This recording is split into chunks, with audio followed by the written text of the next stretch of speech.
Assalamualaikum warahmatullahi wabarakatuh. Alhamdulillah wassalatu wassalamu ala rasulillah wa ala alihi wa ashabihi wa man wala amma ba'd. Ayyuhat talabah azani Allah wa iyyakum. Alhamdulillah, pada kesempatan kali ini kita akan kembali melanjutkan pembahasan kita di dalam pelajaran faraid. Dan pada video kali ini kita akan belajar cara menghitung ahli waris yang mendapatkan bagian 1/6. Jadi di pertemuan sebelumnya sudah saya jelaskan siapa saja di antara ahli waris yang mendapatkan bagian 1/6, kemudian juga berserta dengan syarat-syaratnya sudah kita bahas di pertemuan sebelumnya. Adapun untuk pertemuan kali ini kita akan mempraktekkan langsung cara menghitungnya. Jadi di antara ahli waris yang mendapatkan bagian 1/6 kemarin kita sudah sebutkan, yaitu diantaranya adalah ibu. Jadi contoh kasusnya adalah ada seseorang meninggal, kemudian memiliki ahli waris yang pertama adalah ibu. Kemudian yang kedua ukhtun syakikoh, saudari kandung. Kemudian yang ketiga ada liab, saudara tiri sebapak. Nah, jadi ahli warisnya cuma ada 3.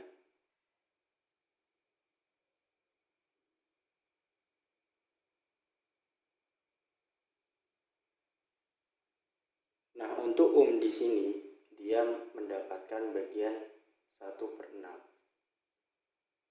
Karena syarat mendapatkan 1/6 kemarin sudah kita jelaskan, yaitu yang pertama tidak ada keturunan. Jadi kita lihat di sini tidak ada keturunan dari si mayit. Atau syarat yang kedua, adanya saudara yang jumlahnya lebih dari 1. Dan di sini pun ada saudara yang jumlahnya lebih dari 1. Ada ukhtun syakikoh dan liab. Jadi semua syaratnya terpenuhi. Kemudian ukhtun syakikoh di sini dia mendapatkan bagian 1/2. Kenapa? Karena syaratnya juga semua terpenuhi. Syarat yang pertama itu dia sendiri. Jadi tidak ada ukhtun syakikoh yang lainnya. Kemudian syarat yang kedua tidak ada mu'asib. Mu'asib itu apa? Lawan jenisnya dari ukhtun syakikoh, yaitu syakik. Di sini tidak ada syakik, adanya apa? Liab. Maka syarat yang kedua terpenuhi.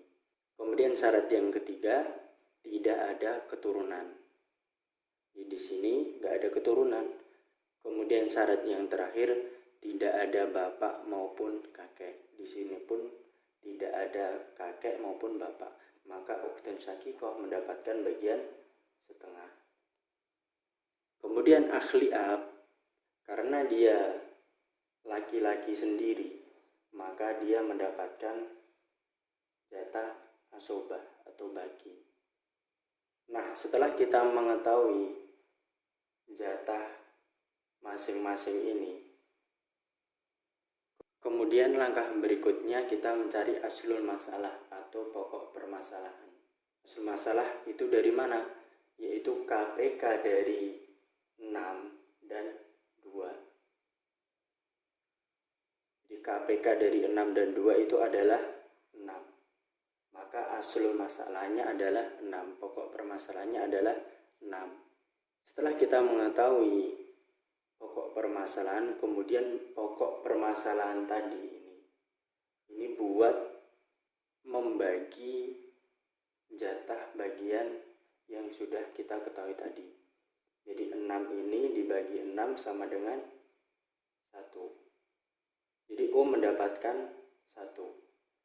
Kemudian ukhtun syakikoh 6 dibagi 2 sama dengan 3. Kemudian liab dia mendapatkan asobah. Asobah itu adalah dia mengambil sisa dari harta warisan setelah dibagikan kepada ahli waris yang lainnya. Jadi pokok permasalahannya itu tadi ada 6. Jadi pokok permasalahannya ada 6. Sudah dikasihkan ke ibu 1. Kemudian dikasihkan kepada ukhtun syakikoh 3. 3 tambah 1 totalnya 4. Maka aslul masalah tadi dikurangi 4, sisanya 2. Maka 2 ini diberikan kepada ahli ab. Nah, ini sudah ketemu jatah bagian setiap ahli warisnya. Jadi dapat 1, ukhtun syakikoh dapat 3, ahli ab dapat 2. Kemudian bagaimana cara membagi jatah bagian yang sudah kita ketahui ini dengan harta warisan yang ada. Contoh misal harta warisannya itu jumlahnya 600 juta. Maka caranya, rumusnya adalah jatah bagian setiap ahli waris yaitu 1 ini dibagi aslul masalah atau pokok permasalahan yaitu 6 dikali jumlah harta warisan. Harta warisannya 600 juta.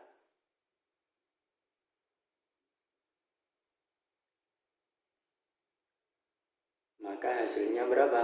Bagian dari ibu ini adalah 100 juta.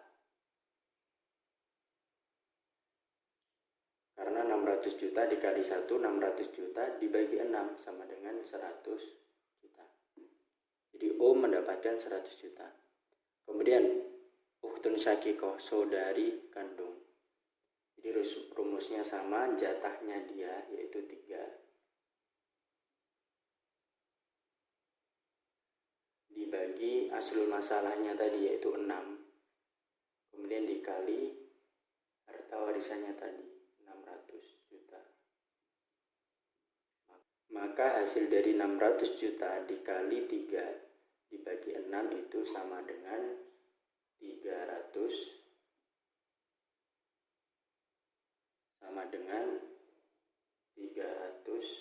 juta. Jadi ukhtun syakikoh mendapatkan bagian warisan sejumlah 300 juta. Kemudian ahli ab, jadi dia bagiannya 2 dibagi 6 dikali 600 juta. Maka hasilnya adalah 200. Maka hasilnya adalah 200 juta. Jadi ini semua kalau di total ini harus sesuai dengan harta warisan yang ditinggalkan oleh si mayit yaitu 600 juta.